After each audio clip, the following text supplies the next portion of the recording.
Great. And there are people coming in. I also can't tell.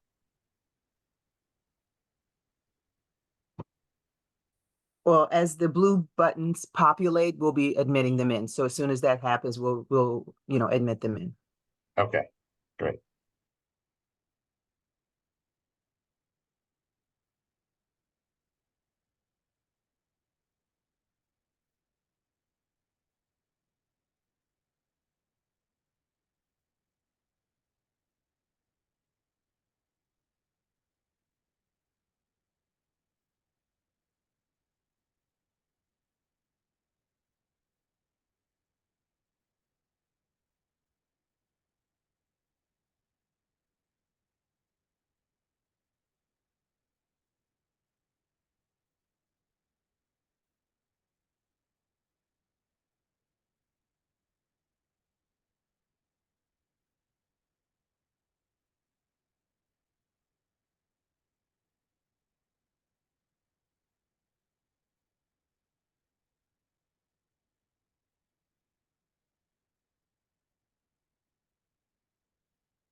Well, it's 7 o'clock. So for those who have joined us, welcome to DC for Democracy's at-large DC Council Candidate Forum. My name is Ed Lazier, the chair of DC for Democracy. We're going to wait a minute or two for people to join, and then we're going to jump right in. Thanks for being with us.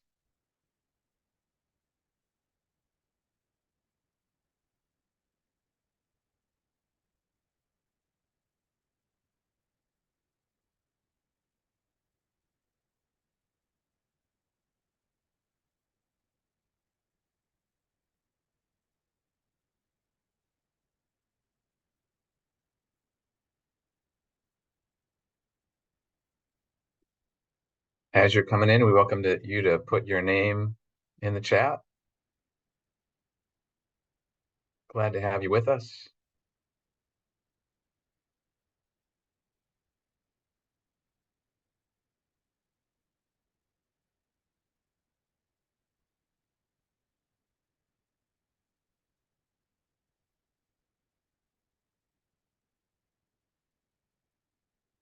Good evening. If you just joined,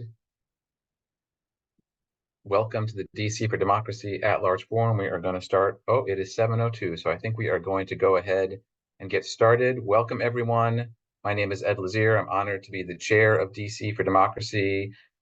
We tonight are honored to have Rodney Red Grant and Robert White, two candidates for Democratic at-large DC council seat with us tonight. I also want to be clear that we got a jam-packed evening. We're going to hold our candidate forum for an hour, and then we're going to have more after that, focused on what's happening in the DC budget. So we are fortunate to have a presentation tonight from Catherine Landfield with the Fair Budget Coalition to tell us about what's in the mayor's budget, a lot of things that are threatening priorities for DC for Democracy and many of our allies, and how you can get involved in that. We're also going to hear about the Initiative Amendment Act, a pernicious piece of legislation that would undermine the initiative process and really make it hard for us as citizens to even initiate the initiative process. And we'll have some announcements about upcoming events, including some of our working group meetings. So for those of you who are new to DC for Democracy, we are a political organization, an all-volunteer organization, and we advocate, oops, I got it. We advocate for candidates that make DC inclusive, democratic, and just. We are always eager to have new members, and it's a really easy process to join DC for Democracy. Joining one of our meetings and affirming that you share DC for D's values is the way to do that. We will give that information later on in this forum, but would love to have those of you who are new to DC for D continue to join us. We endorse candidates. We work on advocacy, legislative campaigns. When we endorse candidates, we knock on doors for them and do other things to support their victory, all with the goal of having elected officials who are really interested in economic and racial justice in the District of Columbia. I want to go through the ground rules for tonight. We have a series of questions that are from DC for Democracy members. And some have been submitted in advance, including some video questions.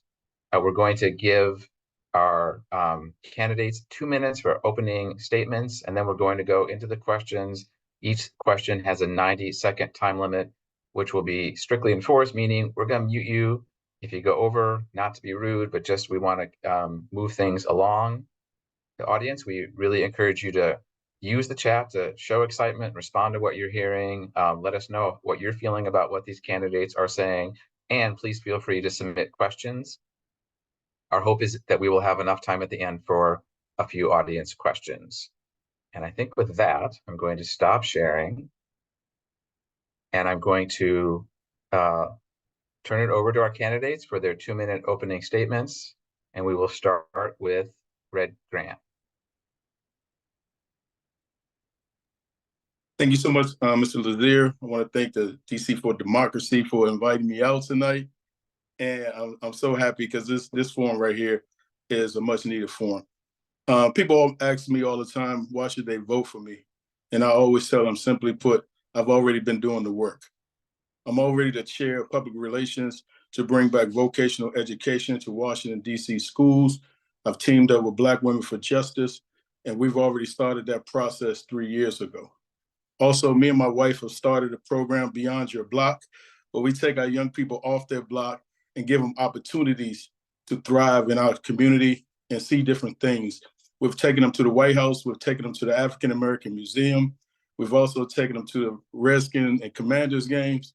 And we plan to take them to New York this summer.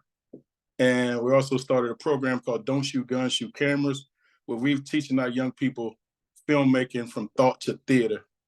So we've already shot 3 movies here in DC. Our kids are excited to shoot 3 more this summer. And we're partnered up with Matt Barnes, Snoop Dogg, Baron Davis, and Anwan Glover to make this happen. Also, this is a good time for us to continue to push and bring back the energy that we used to have in DC. Right now, you know that our energy is off, and we got to get leaders in office that'll bring the energy back. I'm Rodney Red Grant, and I'm that leader that is going to help us get back on track in Washington, D.C., because we're off right now. Thank you so much. You're Mr. welcome. White. Good evening, everyone. I am excited to be with you and want to thank you for hosting this forum. I stand before you today, not just as a candidate, but as a council member who has been deeply committed to progress, justice, and equality. In this pivotal moment, we are confronted with unprecedented challenges that demand bold solutions and visionary leadership. My record, I believe, speaks for itself, and I am proud of what we have achieved together. During my time in office, we've accomplished a great deal. We've tackled early childhood education with Birth to 3 for all DC, which I wrote with Councilmember Vince Gray and led to our pay equity work, and we will get pay equity funded. We've prioritized criminal justice reform with public safety bills that address the real gaps in the executive branch that are leaving our city vulnerable to historic violent crime, but going further to focus on violence prevention by addressing what young people need to stay on track: vocational education opportunities, mentors, and getting resources to families and schools at the earliest sign of truancy. My commitment to housing has been unwavering. We've reformed the DC Housing Authority in order to get better housing conditions for families in public housing, fought to secure an additional $55 million in emergency rental assistance this year, and passed emergency legislation to lower rent increases for people in rent-stabilized housing. We made improvements in strides in reproductive rights with bills to protect people who need abortions and the professionals that perform them following the Supreme Court overturning Roe v. Wade. We've expanded democracy, passing the first bill in the nation to restore voting rights to all incarcerated people, but our work is far from over. We can't keep giving the mayor a break. We can't balance the budget on the backs of people who are struggling. So we need to continue to keep up this fight. I'm asking for your vote in the election and in this endorsement. Thank you. Thank you so much. All right, let's turn to our questions. Despite a decade of substantial housing investments, a growing number of low-income DC renters spend more than half their income on housing, and evictions are on the rise. Many public housing units are in poor shape, and renters in private housing often live in unhealthy and unsafe conditions. Home sales prices east of the river, Anacostia River, are rising and out of reach for many. So please tell us, what are your housing priorities? And we'll start with Robert White.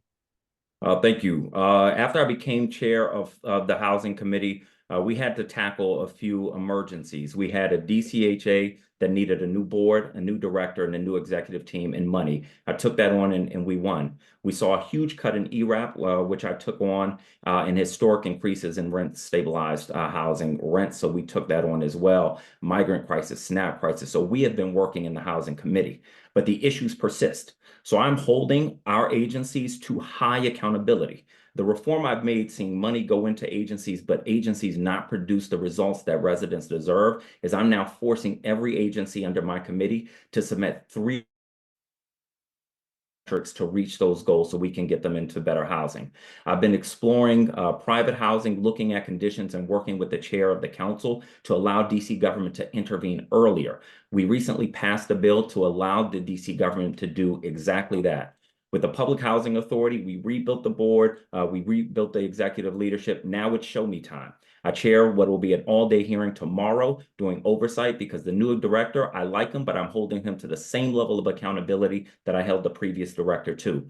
But we need to do more. That's why I'm exploring new tools. I know somebody asked about Green New Deal for housing. That is a priority for me. We held a hearing on that at the first opportunity. Now we're working with Councilmember Louis George and the advocates who helped develop that bill to figure out how we make it workable so we don't just pass a bill, but get something done. Thank you, Mr. Grant. Thank you so much. We have to do much more incentivizing and supporting Black DC residents and purchasing vacant homes that the city revitalizes is a way to practice reparations in DC. See, we have to get deeper than this. We can restore homes and provide down payment assistance with subsidized low interest mortgage rates so the nation's capital can pay some recognition back to the communities that have been built on the backs of DC residents.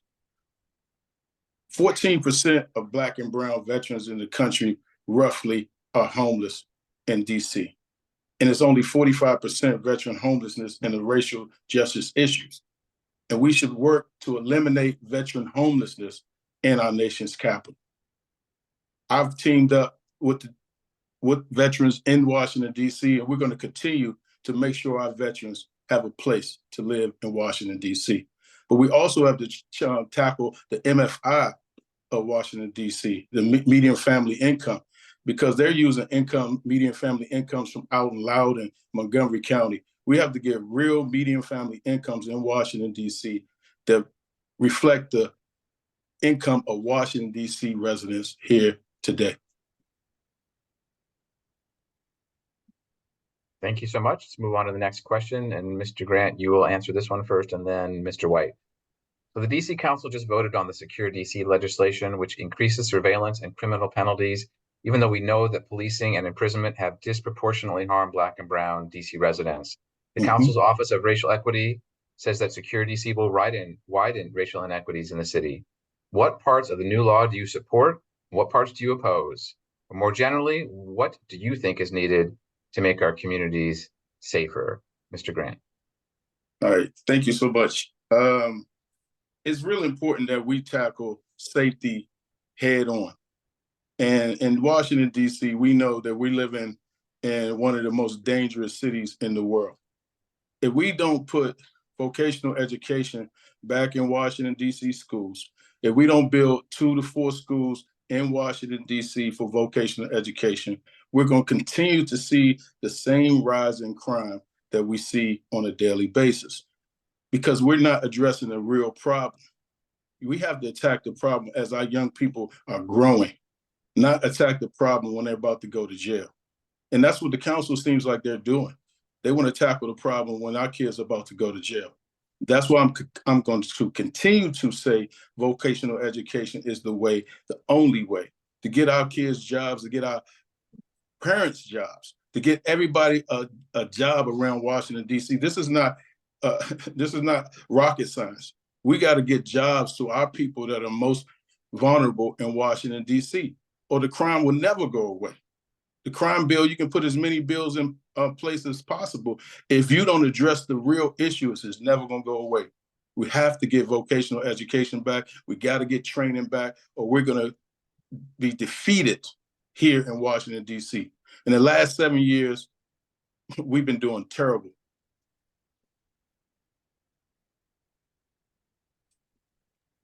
All right, Mr. White. Thank you, Mr. Grant. Thank you. The issue of public safety in this city is real. On Monday afternoon, just after the eclipse, one of my lifelong friends called me because there was a shooting just outside her job right after she went back inside. Someone standing at the bus stop that she was going to use to go home was shot. That same night, another lifelong friend who grew up with me in the same church had someone killed up the street from her house where she and her daughter live. The issue is real and we have to address it, and people are demanding it.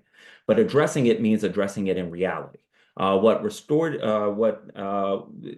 mayor and some others pushed for was a focus on sentencing and what they called accountability, but that wasn't what was actually broken. What's actually broken is under the purview of the mayor. It's the 911 call center that is dropping hundreds of calls a week. If you can't reach 911, people aren't held accountable. The crime lab back in the newspaper, if they can't collect and analyze evidence, we can't prosecute. So I wrote a public safety bill to address the root causes, and I worked with Councilmember Pinto and my colleagues to make substantial changes in that final bill. In addition to the things in my public safety bill, we need to focus on prevention. I've introduced 3 bills that focus on prevention aimed at vocational education, massive expansion of vocational education, mentors for our young people because they're asking for mentors, and getting at truancy early. So if we respond to crime well and prevent it, we're going to be a safer city, but we have to do both. Thank you so much to both of you. Let's move on to our next question. This one, we'll start with you, Mr. White, then Mr. Grant.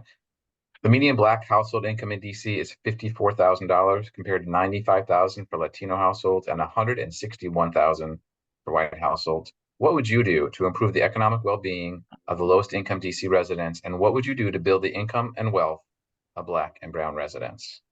2 primary answers: jobs and home ownership. And those are places that I focus. I've passed legislation to incentivize employers to give a chance, to give a shot to returning citizens. And I've worked to make sure that we have strong and reputable employers here in the District of Columbia. We have a city full of people who want to work, who see a city thriving around them, but are having trouble plugging in. My work has been to help them plug in.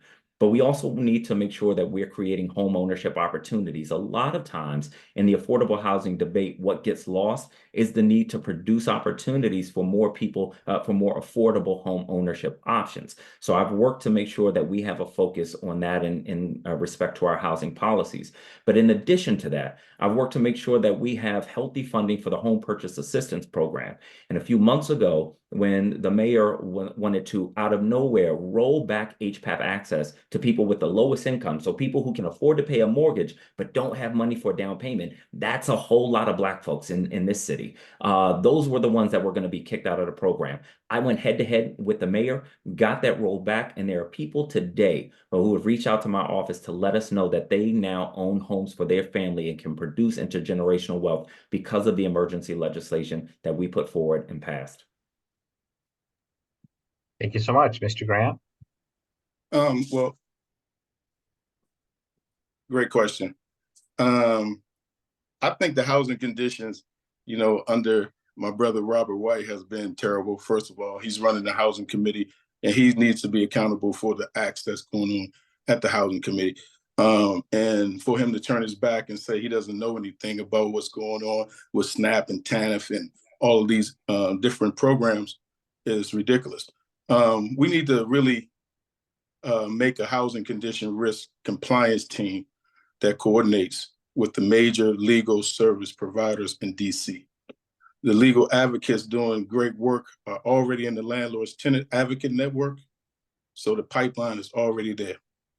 We need the people on the ground and meeting people where they are right now, documenting housing codes and violations. Because I went into St. Elizabeth housing the other day. All the basement was totally flooded. Holes in the ceiling, holes in the walls, bathrooms, sinks falling off. And we say we're worried about our residents, our most vulnerable residents. We have to do better. We know about these problems. We have to hold people accountable. And that's what I'm going to do as council member at large. Continue to hold people accountable. Thank you both. So we're going to move on to our fifth question. This is our last long form question in this section, and then we're going to go to our lightning round of questions, yes or no questions, thumbs up, thumbs down, really, not yes, no. Mr. Grant, you will get to answer this question first, and then Mr. White. The question is this: despite nearly universal health insurance coverage in the district, DC's maternal health outcomes are shocking, opioid deaths are high and rising, chronic health problems like diabetes are common, and untreated trauma contributes to high rates of mental health needs. What are your priorities for improving the health of our residents? Mr. Grant. Great question. It starts with education for me. We have to educate our residents on how to eat better, how to live better, how to do, get the right proper food. It doesn't help when we have food deserts in Ward 8 and Ward 7. So we have to continue to work to get our food deserts food. We have to open more grocery stores. We have to get better produce. You go in some of these grocery stores and the produce, it looks like it's been there for weeks. And that's a shame that people are eating old produce. So we have to get definitely the food desert problem rectified. And we also have to get into our communities and say, look, let's be fair. If we're going to do this for Uptown, let's do the same thing from east of the river. It's not a fair situation in Washington, D.C., and that's why people are fed up. I continue to say, I'm a pragmatic Democrat. That means, I think with a common sense. If we're not thinking in a common sense, then we're doing it wrong. We're thinking old school. We got to think innovative to get our people in the right places. Thank you so much. Thank you, Mr. White. We have been getting things done in the health space. On the issue of maternal mortality, in March of 2019, I was sitting in the hospital, in Sibley Hospital, waiting for my wife to deliver our second daughter when I saw the report on the district's deplorable maternal mortality rate. So that day, I got to work on a bill to expand doula supports here in the district and have been working closely with organizations who do that.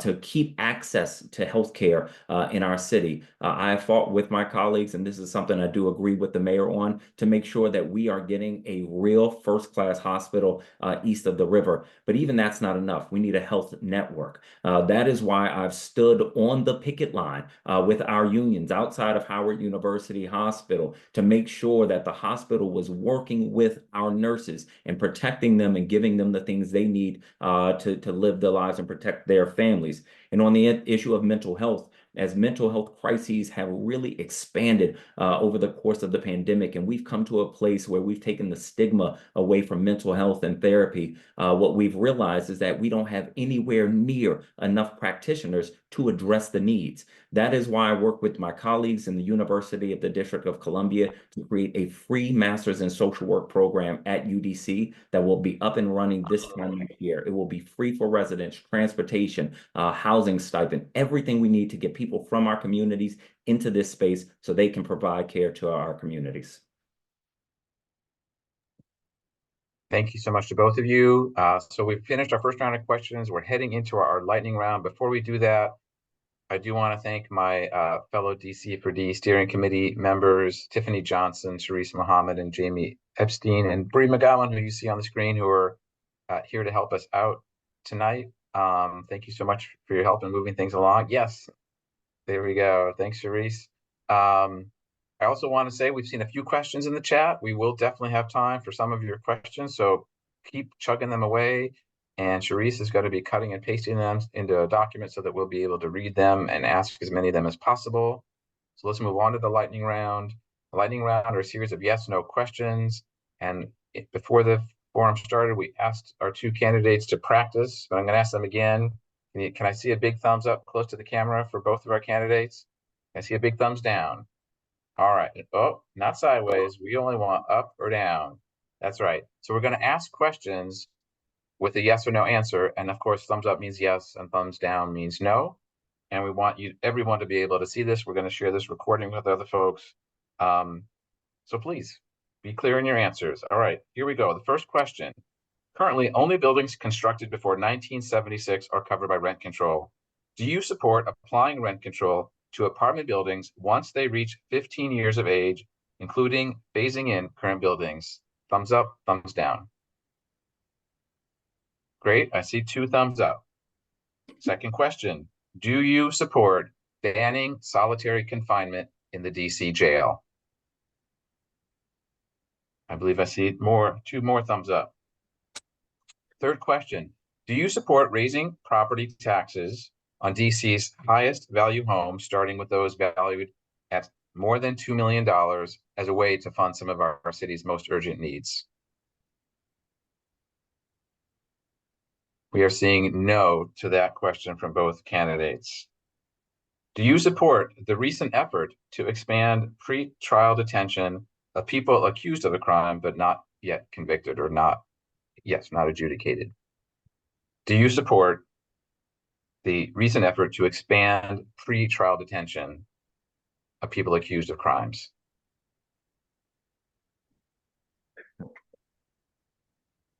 Yeah, we just need thumbs up, thumbs down. You can, in your closing statement, you can answer the question. I'll put in my closing. Yeah.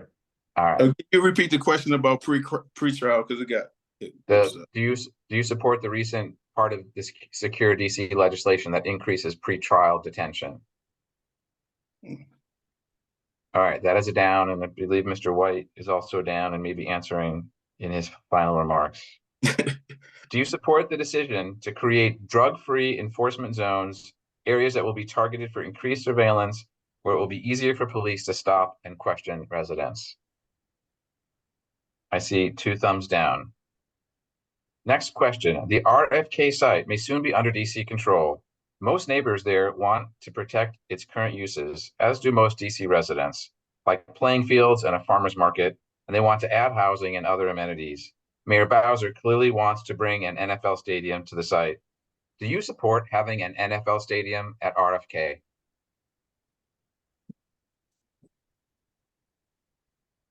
I see 2 thumbs up. Next question. Some restaurants now use service fees that add up to 20% to a customer's bill. While the money goes to the owner, many customers tip less because they think the fees go to workers. Do you support banning deceptive restaurant service fees? I see 2 thumbs up. Do you support Initiative 83, which would bring ranked choice voting to DC and create open primaries?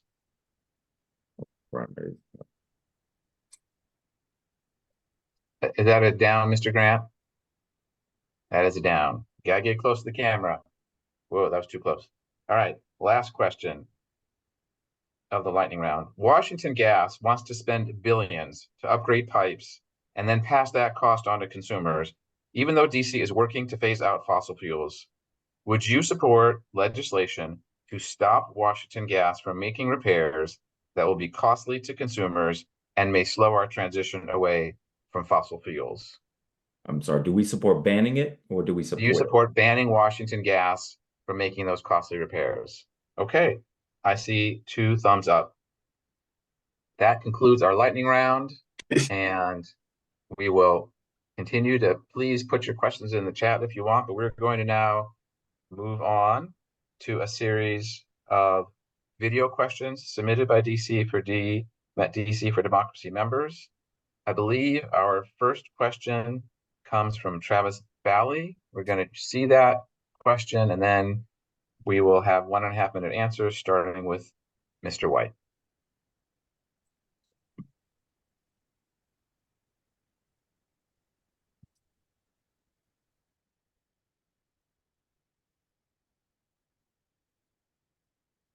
We I'm can't sorry, we hear. can't hear the audio is not on. Thank you. We're going to try again.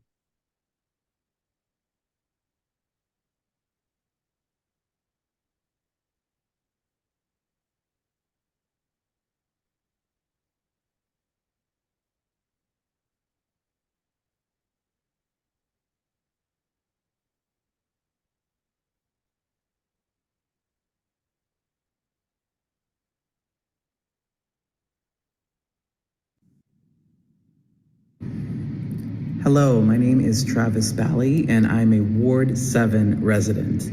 My question, Mayor Bowser just proposed a budget that she says calls for shared sacrifice, yet it includes large investments in downtown businesses, yet deep cuts to programs that support residents with low or moderate incomes. I'm asking if you can share your reaction to the mayor's budget and how you would like to modify it. Please also tell us if you support tax increases on wealthy residents and large corporations, if that's what we need to do to restore the deepest cuts, such as cuts to the Child Care Pay Equity Fund. Thank you for your responses. Mr. White? Thank you for the question, Travis.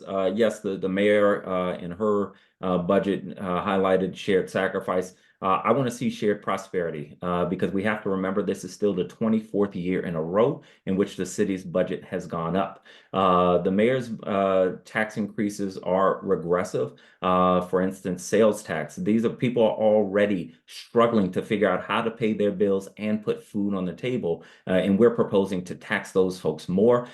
This is backwards. We've got to look at changes to our income tax to make sure that the highest income earners are paying their fair share. We also need to look at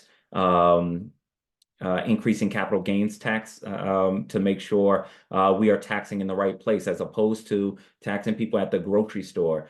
We need to be taxing additional income that is for folks that have a lot more than ordinary people. In addition to taxes, I want to make sure we are holding the mayor more accountable. So I'm pushing for more accountability tools as well. The mayor is spending too much money to not be producing more for district residents. Specifically, I'm proposing a financial performance review to find inefficiencies in the mayor's work, creating stronger oversight tools with a congressional budget style office for the council, budget transparency so it's clear what we're spending on which initiative, and performance review commission that is independent of the executive. We're going to get more for our money, and we're going to make our taxes progressive. Thank you, Mr. Grant. Thank you so much. Shared sacrifice is a deep word, but I think we do need to get back into our communities and share our energy because, you know, everybody's talking about what's going on, but I'm deeply into the community and the community is not feeling any of this. They're feeling it in a terrible way, not in a positive way. So we got to get it to a point where we do care. You know, I hear a lot of words like, we don't care, you know, we got to do it because of, you know, it has to happen. Well, you know, it's been a lot of people who are affected by it are continuing to be affected by it. So I just want to make sure that we continue to care about our residents. You know, our residents every day are suffering through housing.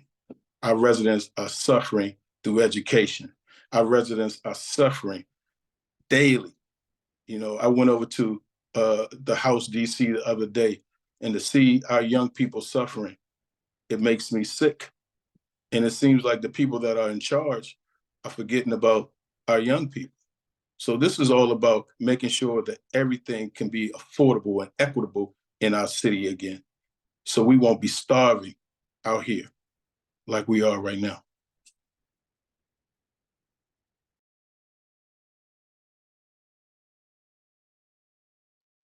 Great. Thank you both for the answers to that question. Our second video question comes from Tiffany Johnson.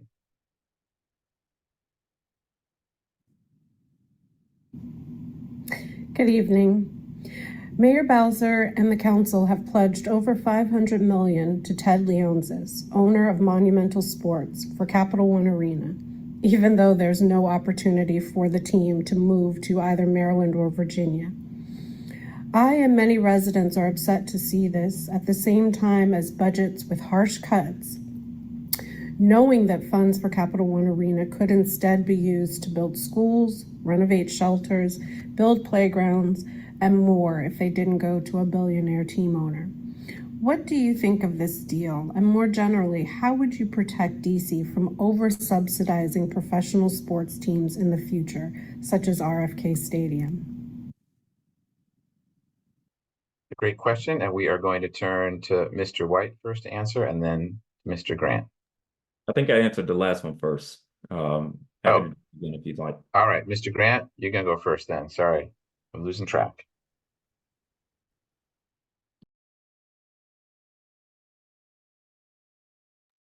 Mr. Grant, if you're Mr. talking, Grant, you're on mute. Thank you for letting me know. I heard him say Mr. White, so I didn't know. All right, sorry about that. You know, $500 million going to Ted Leonsis is something that we could have been spending on schools and education, also housing. But, you know, I always tell people that we can bring more money into the city so we can do things like that for our downtown. You know, we have a film program that is dead in DC. You know, Atlanta is making $8.3 billion a year on filmmaking, and we're making somewhere around 7 million. We have to put the energy and money and incentives into bringing film back to Washington, D.C. We got to give them the tax breaks that bring film back to Washington, D.C., make that downtown area a film-based area. I mean, it's not, like I said, it's not rocket science. We got to bring money in.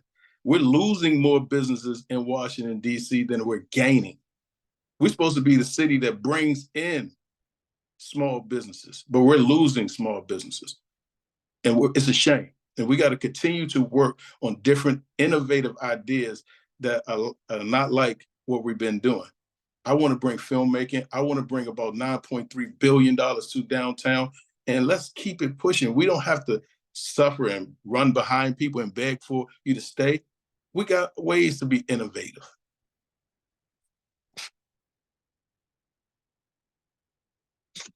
Thank you, Mr. White.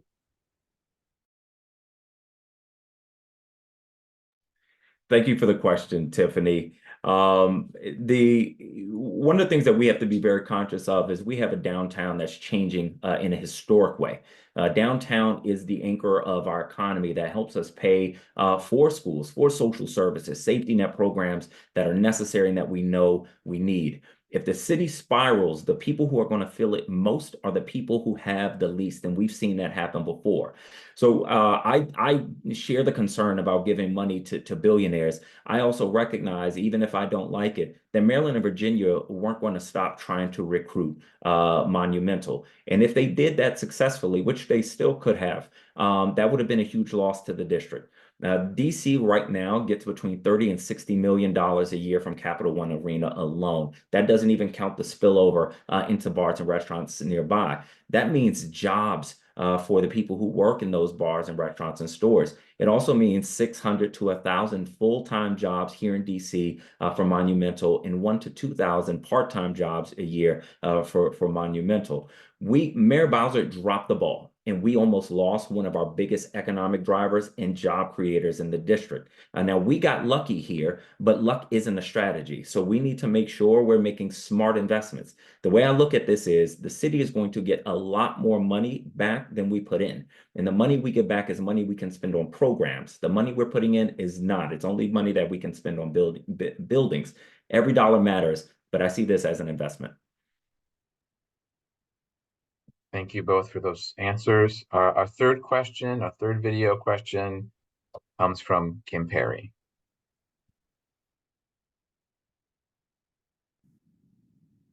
We ask young people what they need to address violence in their communities.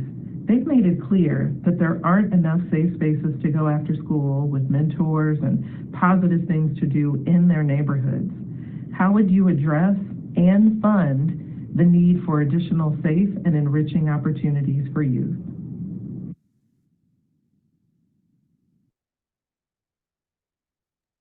We will start with Mr. White this time. Kim, thank you so much for that question. In developing my crime prevention bill, I spent so many hours talking to young people and talking to communities to understand what they need. And what young people will tell you if you take a moment to listen is, one, they want to make money and they want to work. And many of them aren't planning to go to college. That's why I'm focused on the biggest expansion of vocational education that our city has ever seen, so that our young people can come out of high school making $60,000 to $80,000 a year. My second bill focuses on mentors. It will allow every DC government employee to become a mentor for students or tutor for students, so that we can pour back into young people who are asking for more support. I also very much support an incredible idea that I share that was put forward in the bill by my colleague Matt Fruman to do a major expansion of out-of-school time programs to give our students access to music, to theater, to arts, to more sports. How are we going to pay for it? That's always the difficult question. That's why in this budget, I want to focus not just on progressive taxes, but also on accountability and finding inefficiencies in our money so we can spend more money on the things that are going to improve outcomes. I am confident that we can find at least $100 million of inefficiencies in our government that we could put into programs for young people, and I'm committed to doing that. Thank you, Mr. Grant. Violence in our community has been rising for the last 7 years. This last 7 years, my opponent has been in office. And we've been trying our best to make sure that we get real violent prevention in our city, but we got to get better violent prevention in our city. It's real people doing the work out here that is not getting the revenue that they should be getting. They're not even getting the look that they should be getting. They got hundreds of kids underneath them. Hundreds of kids underneath them. If you combine them, it's thousands of kids, but they get no money. They come out their own pocket. We have to be council members that actually care and put bills in place that protect even those individuals that are coming out their pocket on a daily basis. How do we pay for it? We have to shift the money into the things that's going to keep our city safe. Right now, our city is not safe at all. It's bad when a grandmother cannot go out on her porch. It's bad when a kid can't go from their house into the subway without somebody getting their sneakers taken. And this is a ridiculous situation. So we have to find a way to pay for it. And violence in our community, we're going to have to continue to do vocational education. I'm glad my partner and colleague, Mr. White, has finally caught on to vocational education after 3 years, because it sounds a lot better coming out your mouth than the other things that I was hearing.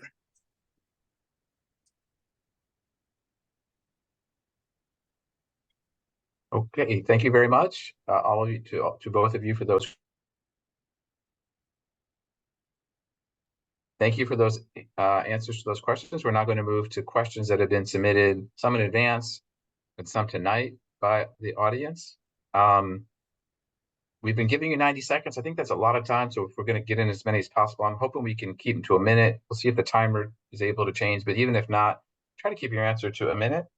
We're going to start with questions about housing. So we did have a lot of interest in the chat about the Green New Deal for housing and rent control.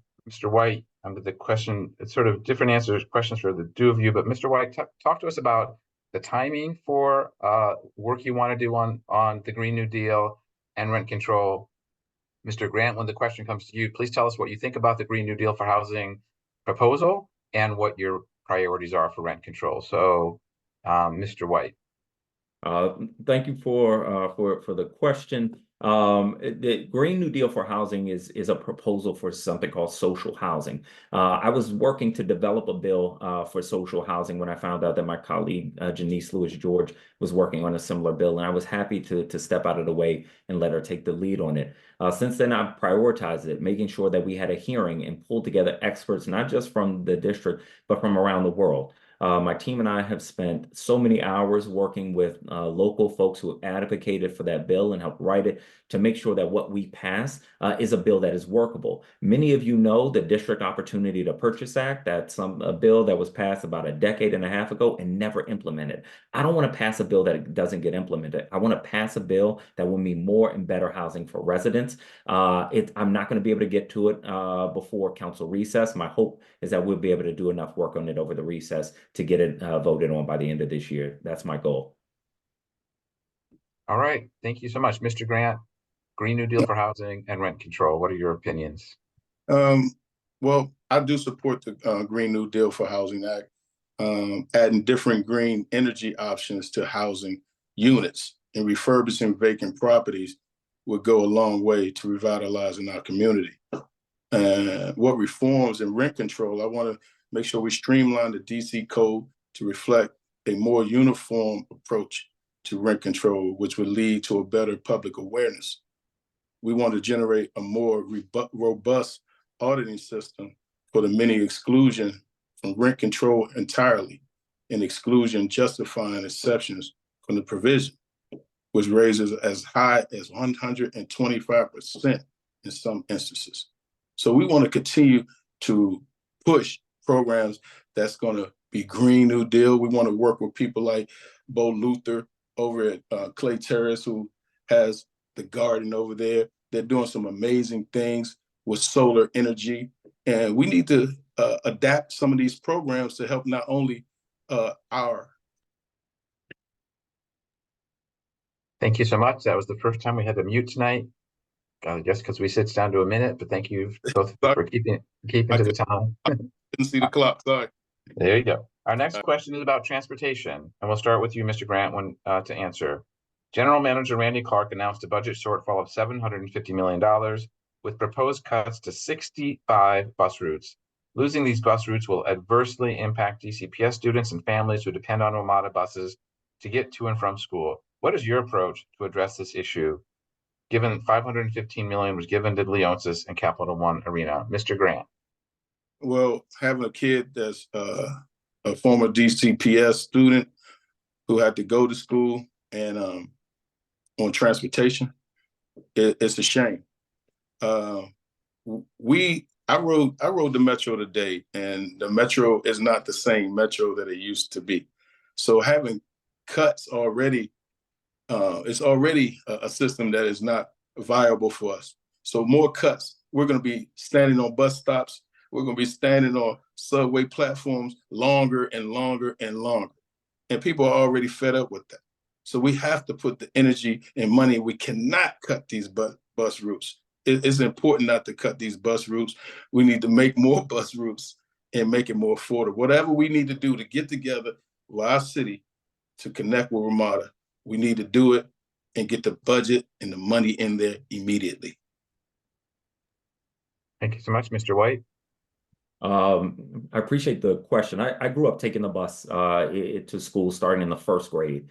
The bus is a transportation option, particularly for many people who don't live near a train station. It is important that buses be reliable, one, so people can get to work on time, so they can get their kids to school on time, but also because if it's not reliable, fewer people will take it. And that means more congestion, more pollution, and less reliance on our metro system and less revenue to our metro system.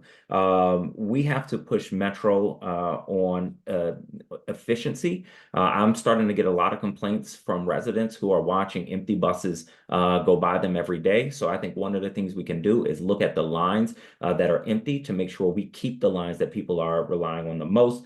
The other thing we have to do is push our federal partners harder. I need Mayor Bowser to be meeting with Secretary Buttigieg to say, look, you need Metro to get your employees to work, so fund it. Thank you so much to both of you. We're going to continue with one more transportation question. What is your stance on adding 2 curbside barrier protected bike lanes on Connecticut Avenue? And in general, what is your approach to expanding multimodal transportation? We'll start with you, Mr. White.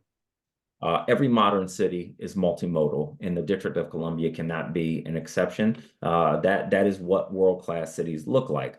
Just like buses, if you don't have reliable and safe bike routes across the city, then more and more people are going to be in their cars. I've been working to expand and get funding for bike lanes since long before I was on the council. This is something that I was doing for years on Capitol Hill, working for Congresswoman Eleanor Holmes Norton. And I very much support protected bike lanes because as someone who bikes myself, I recognize how dangerous it feels when you take something like Georgia Avenue or many of our other major thoroughfares. I believe that there's a way to do our bike lanes well on Connecticut Avenue and to address the needs of businesses. Many of those businesses do have parking in the back, so we need to take that into consideration. But I want to make sure we move away from a conversation where it feels like a zero-sum game, because this is something we can figure out. All right, thanks so much. Mr. Grant.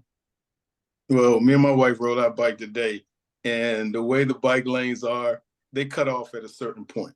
It's very dangerous out there riding your bike. So, sometimes you're going to have to get on the sidewalk. It's just too, you cannot, I live in Ward 3. I live by Connecticut Avenue. Riding a bike on Connecticut Avenue right now is super dangerous. I think that we should make sure that we have side streets that people can ride their bikes on and make sure it's not a dangerous street. Also, I think we need to rethink bike lanes altogether. I think the way that they're happening right now is is being put up not well at all, because I go to Minnesota Avenue and it's bike lanes all the way down Minnesota Avenue, but there's nobody riding bikes. So you're causing more traffic in the district and some areas with bike lanes. So we really need to rethink how we do it and work with DDOT. Thank you so much. So we have time for one more question. We're really fortunate that Jamila White has joined with us tonight and has been pumping out some questions. I'm going to turn to one of them. We had intended to have an education question in our video questions that didn't quite work out. So we have an education question for you. UDC has revealed that the greatest barrier to workforce entry is adult literacy. In Ward 7 and Ward 8, adult illiteracy is roughly 50%, and real unemployment is roughly 20%. How will you increase adult literacy in Ward 7 and Ward 8 and across the city to increase access to jobs? And we will start with you, Mr. Grant. That's a great question. First of all, shout out to UDC Firebirds. I am a Firebird. Shout out to BK, Kappa Alpha Psi Fraternity Incorporated at BK at UDC. UDC has a strong workforce development program. It's one of the strongest universities in the nation. A lot of people don't really understand that HBCU is one of the most powerful HBCUs. So we got to make sure we use our city's UDC to the best of our ability. Right now, I don't think that we understand that UDC has a student program that can continue to fight literacy. So let's get some of the teachers and some of the students that's over at UDC to help our young people with literacy. Let's let them do some of the after-school programs. Let's incentivize them and let's give them stipends so they'll go over there and help our young people to learn more. This is about pulling our communities together. Thank you, Mr. White. When I was first running for the council, I had the great opportunity to visit Washington Literacy Center, and I met adults who were, some of them grandparents, learning how to read to prove to their grandkids that it is never too late to learn. They made such an impression on me that as soon as I got to the council, I found out that they were at threat of losing some of their budget, and I went to the mat to fight for them to get their budget protected and even increased. So we need to support programs like Washington Literacy Center, but we need to push push that further down to programs like Literacy Lab and Everybody Wins. My mentoring and tutoring bill would allow DC government employees to take leave just for the sake of plugging into existing programs like that and helping young people in the district, in their communities, learn how to read so that they don't fall behind. If we continue to take practical, real approaches to these issues, we can make problems better, but we have got to have leaders that are focused on solutions and getting things done. That is what I have done, and that's what I'll continue to do.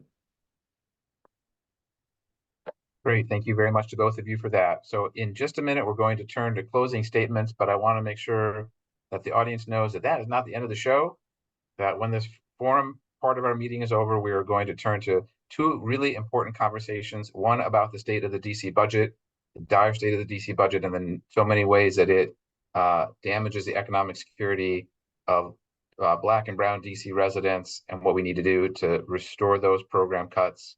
So please stay on and listen to that with Catherine Lanfield from the Fair Budget Coalition. We're also going to hear about the Initiative Amendment Act, I believe, and ways that we can stop this terrible legislation from being passed, which would greatly shut down our ballot initiative process. I do want to thank very much Robert White and Rodney Red Grant for being here tonight and for your thoughtful answers. You are, of course, welcome to stay and hear about the budget and the Initiative Amendment Act as well. I'll just ask you to go off video at that point, but we are going to have our closing remarks now, and we are going to start with Robert White. Thank you so much. Thank you again for hosting this important conversation. This is a critical election for our city. The city is facing unprecedented challenges with our economy and with public safety. I have not been sitting on the sidelines since I've been on the council. I've been in the mix, getting things done, taking on difficult issues, and making progress. What I hope you heard in my answer is that I really try to get to the root of the issues, go underneath them, figure out what is wrong, how do we need to fix it, and go and work to get those things done, from housing to reproductive rights to helping Black-owned businesses buy their buildings instead of being displaced. We have made so much progress, but we have a lot more work to do. That means we need people on the council who can get results. I have had to take on the mayor a lot over the past year to protect our social programs like SNAP, like TANF, like HPAP. We have won fight after fight, but the fight isn't over. So I want to stay in it. That is why I'm asking for your support. DC for Democracy is one of the strongest organizations in our city. So I would be proud to have your support and endorsement. And I'm asking for your support and endorsement this evening. I'm going to keep introducing and passing legislation that is effective in producing results for our city. I'm going to keep holding government accountable, and I'm going to keep believing that we can do more for our residents. And I'm going to keep holding myself to the highest standards so I get better and better at producing those results. Thank you again for having me. Thank you, Mr. Grant. Well, thank you again, DC for Democracy for inviting me out tonight. I want to thank everybody in here who came to witness this. But I want to ask a question. Aren't you guys tired? Aren't you guys tired of the same old every year, every 4 years? Nobody getting anything done, sitting on the council laughing and playing. This is a serious city right now. We got to make this number one priority to make sure anybody who's playing games in the council are gone. So I want to make sure that we understand that seriously, because I'm tired. The kids are tired. The 270-something kids that died last year are tired. The moms that buried them, the fathers that buried them are tired. We all are tired in the city. We're tired of our council members saying they're going to do this and they're going to do that. And they end up doing the same thing, 7 years. 4 more years? Nah. I'm asking you guys for your support, your vote tonight. I'm asking for you guys to endorse me. I'm Rodney Red Grant. I believe in community. If you give me an opportunity, I'm going to show you how much the community is going to follow us in DC for Democracy. And we're going to continue to fight the good fight. So thank you again for having me. Thank you for all of you for joining tonight. And I want to thank my wife for listening. Mr. White, Mr. Grant, thank you so much for being here and answering our questions earnestly. We really appreciate your being here. I know everyone in the audience feels educated tonight. We are going to move on to the next part of our agenda. We have a presentation soon coming from the Fair Budget Coalition. Before we turn to that, I do want to make a few announcements. The first is the way that DC for Democracy endorses candidates is through our members. We vote. It is not a selection by the steering committee. It's a selection by our members. And before we hold that vote, we hold an endorsement meeting. That will be 2 weeks from tonight at 7 o'clock. It's April 24th, where we will invite anyone to join. You don't have to be a member to join and speak on behalf of the candidate of your choice. And that's in the Ward 7 and Ward 8 races and the at-large race, the shadow senator, shadow representative, and delegate. We're going to be allowing people to speak up on behalf of all of those.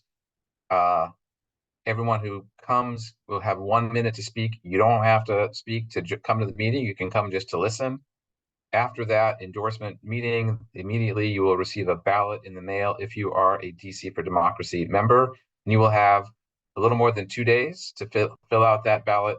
It's a ranked choice voting ballot, so you don't have to just pick your top candidate.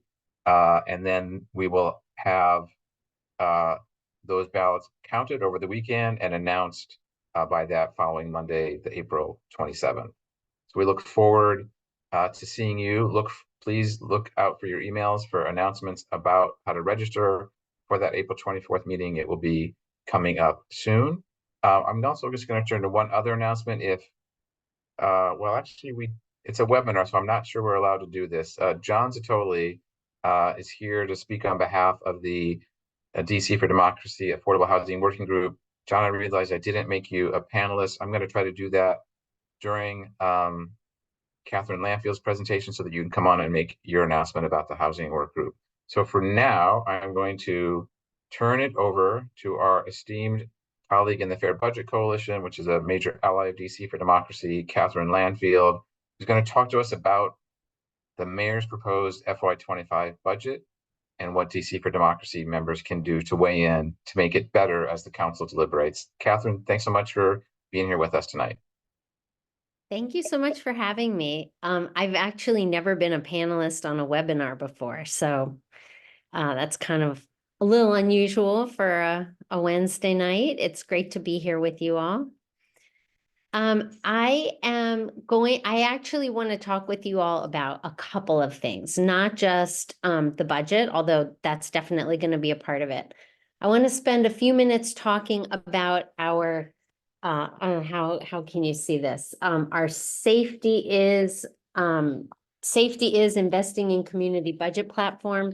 Then we'll talk about the budget, what's in it, and then we'll close out by talking about how you can get involved.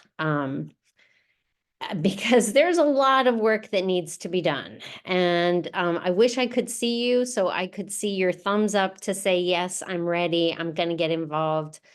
This is a budget unlike any, from what I hear, from what people have seen since the Great Recession in 2008. So we're really going to need all hands on deck, and we're so happy to be partners with DC for D. Let me start just by talking a little bit about Fair Budget Coalition. This is our 30th anniversary year. And we are a coalition made up of over 40 organizations and just about as many individual members. And we are all working together to ensure that the DC budget is racially equitable, economically just, and that community members are engaged throughout the process. And we have a motto, which is the budget is everybody's business. And it is everybody's business, but because the budget is so complicated, a lot of people really just kind of avoid the topic. But then we see the effects, which is that the programs that we need, the vital lifelines for lower income folks, we just don't have a good handle on those. And we are facing a budget that really prioritizes the wealthy over the working class. So that's why we say the budget is everybody's business. We have 6 issue areas that we cover in our coalition: community safety, economic justice, fair taxes and public deals, food access, health justice, and housing security. And the reason we cover such a wide range of issues is because we know that if we're not standing in solidarity across our issue areas, policymakers will pit us against each other.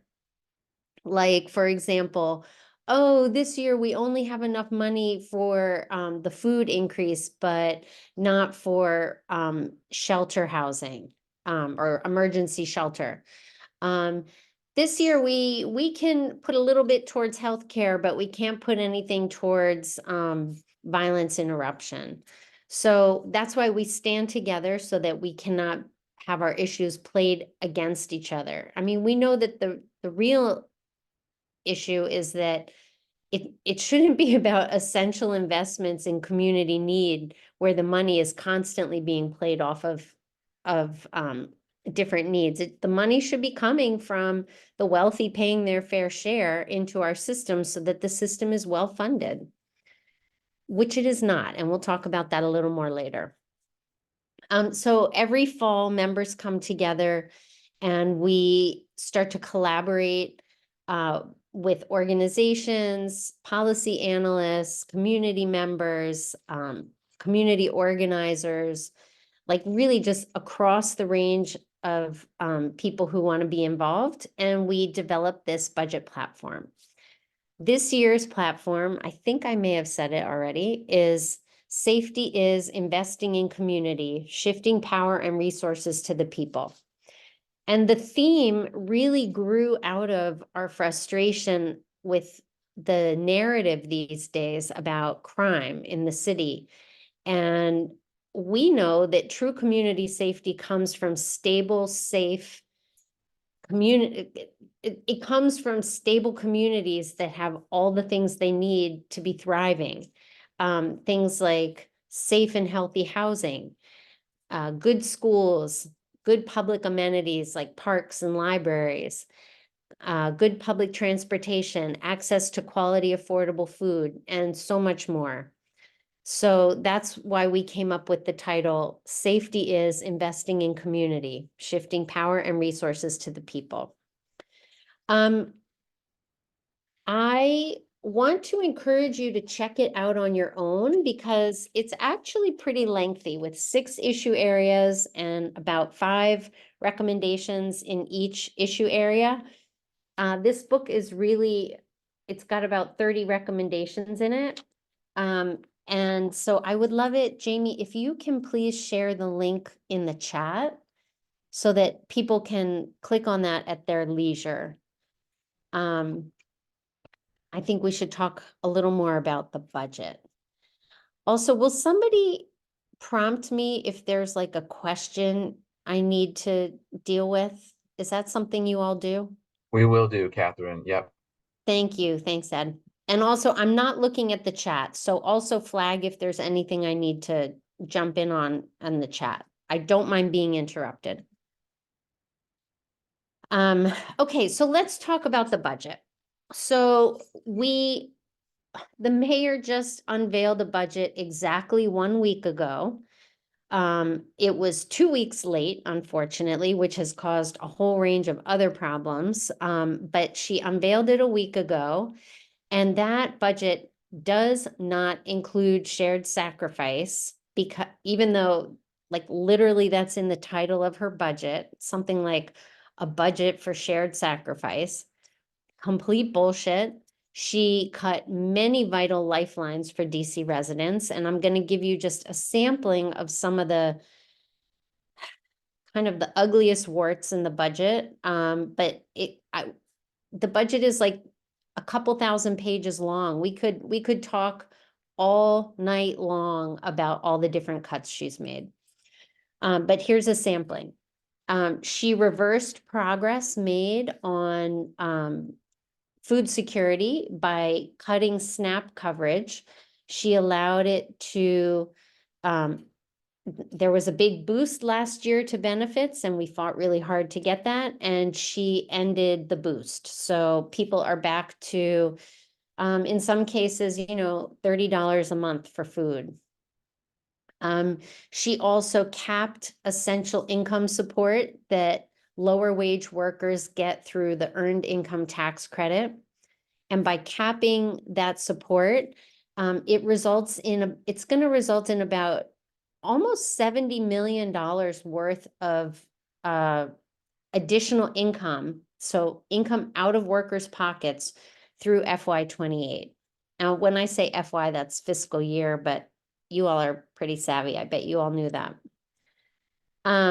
She drastically cut eviction prevention through over 50% cuts to the emergency rental assistance program.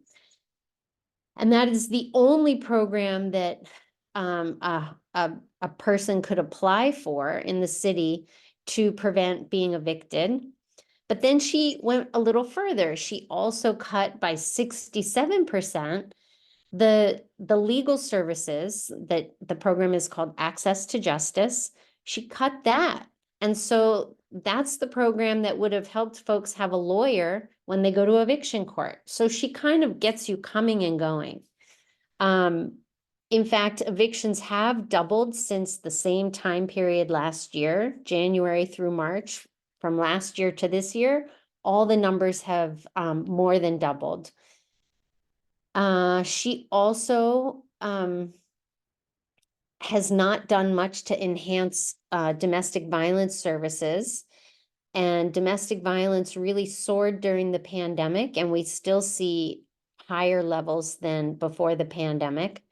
And domestic violence actually fuels 55% of all family homelessness, which is a pretty remarkable way to think about how much domestic violence influences our housing landscape. Okay, and I'm sure you all have read the articles about the Pay Equity Fund for early childcare educators. She eliminated it.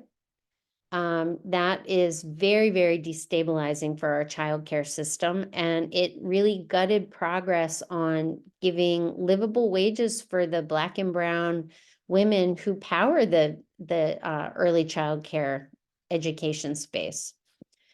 So these are just a few of the cuts, and they are going to hit working families the hardest.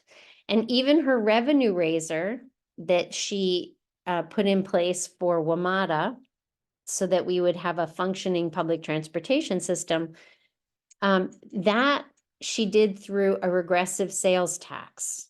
So the poor are also going to be paying more in sales taxes in order to have functioning buses. We really cannot afford this approach to a balanced budget. Austerity and cuts will definitely leave us less safe, hungrier, less housing secure, and more destabilized. And we want a district that works for and keeps everyone safe, not just the privileged few. We want all residents to be able to thrive. And we know that that means that we need true investments in the vital programs that serve the needs of all of our communities. The mayor's budget, though, divests from these communities, leaves us less safe. And she does this through constantly beating the drum of fear and austerity. But it does not have to be this way. We have tax proposals in our budget platform that can raise much needed revenue to prevent these harmful cuts. And we deeply believed, and many of our partners, and I hope I'm not saying anything I'm not supposed to say. I know Ed deeply believes that by asking our wealthiest residents to pay their fair share, we will make our communities safer and stronger. Every single dollar that we raise through new revenue is a dollar prevented in cuts, but we have to raise the revenue in an equitable way. And that does not mean sales taxes. It does not mean eliminating the increase to the earned income tax credit. It means a millionaire's tax. It means increased taxes on capital gains. It means taxing the highest value homes at a higher marginal rate. And that's what we really need to be fighting for in this budget. of course, we need to focus on all the individual programs, but there's no way that the council will be able to move the money around the way they need to unless they have more revenue. I should have said at the beginning, the budget this year required about $1 billion, somewhere around $1 billion in cuts compared to last year's budget. It's really hard to find $1 billion floating around in the system. I know there's some government inefficiency, but really that is not the way to be finding enough money to keep a strong social safety net, to keep strong investments in equitable programs, to create a much more equitable DC. So our budget platform does show a path forward for shifting resources and power to the people, but we need you to get involved with us in this fight. I sure wish I could see your faces. We're with you, Catherine. Okay, thank you, Ed. So let me try to wrap it up by giving you two different actions you can take. One thing that I really want to encourage everybody to do is to get involved at the last budget oversight hearing. It's called the Committee of the Whole hearing on the Budget Support Act. Jamie just put the details in the chat. Thank you, Jamie. You can sign up to give a testimony. It's very easy. If you've never given testimony before, there's a whole bunch of us who can actually help you prepare for that. And we can get you going, but also it's actually just not that hard. So you should feel good about doing it, jump into the budget process and demand that the council consider new revenue by taxing wealth. The hearing, I just want to say one thing about the hearing. Our council doesn't give us an opportunity to testify about tax policy. It's not one of the things that they offer. So the COW, the Committee of the Whole, this last day of budget oversight hearings, that's when we've all got to turn out and just start like shouting about revenue. Some of us did some testifying already. If you are going to do a testimony at any other hearing, put in a sentence about the need for equitably raised revenue to reverse the cuts. You can put that into any hearing. I can also send out through Ed and Jamie, I'll get some resources for you that you can use going forward. What else did I want to say? Okay, so that's the first action. That's like the big ask that I'm making. The quick ask that I'm making is to please sign the Just Recovery DC petition. We need everybody in the city to be signing on and saying, tax the wealthy. I don't know if you have seen, but DC FPI did some polling and they found just phenomenal support for taxing wealth.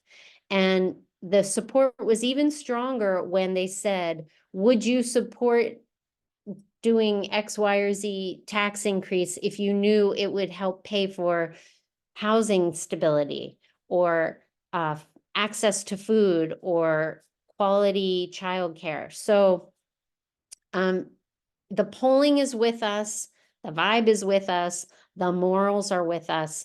We just need all the people to be getting out there and signing the petition, sending it around your networks and testifying at that last COW hearing. And I'm done. Thank you.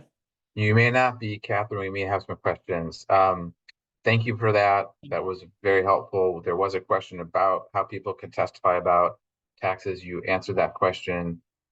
We have the connection to the Just Recovery DC petition, which also will connect you to readers to all of the proposals, that thoughtful proposals about the best ways to raise revenues from wealthy residents, close tax loopholes that are allowing our wealthiest residents to actually escape taxation.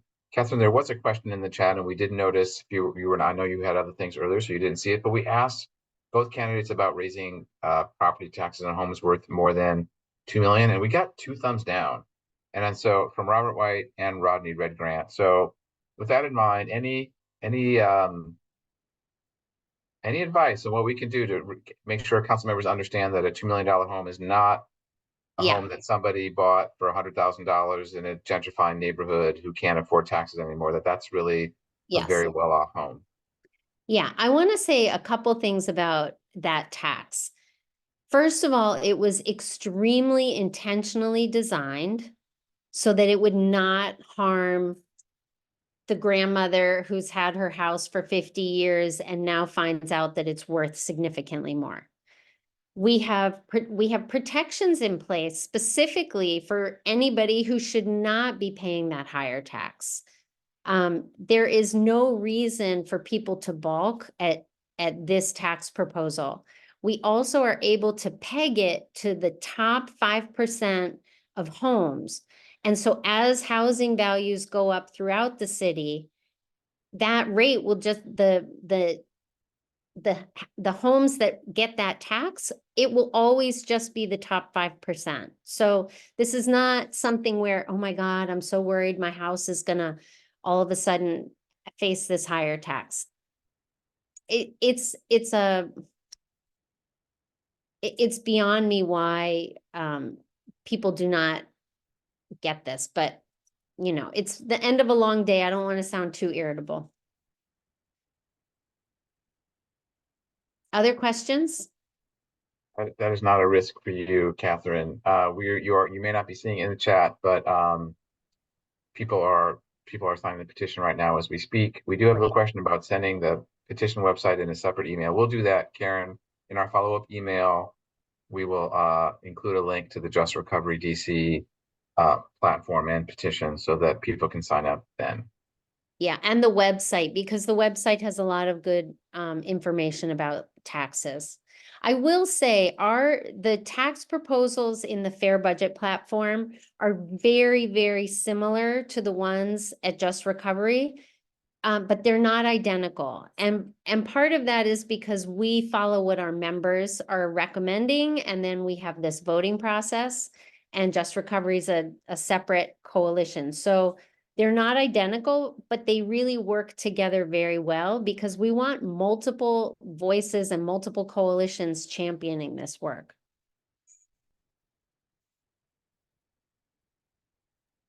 Great. Well, thank you so much, Catherine. People, because it's a webinar, people cannot clap, and you'll see it, but I know they're clapping, and they are like ready to make our tax system more progressive. You may not have said this, but maybe you did.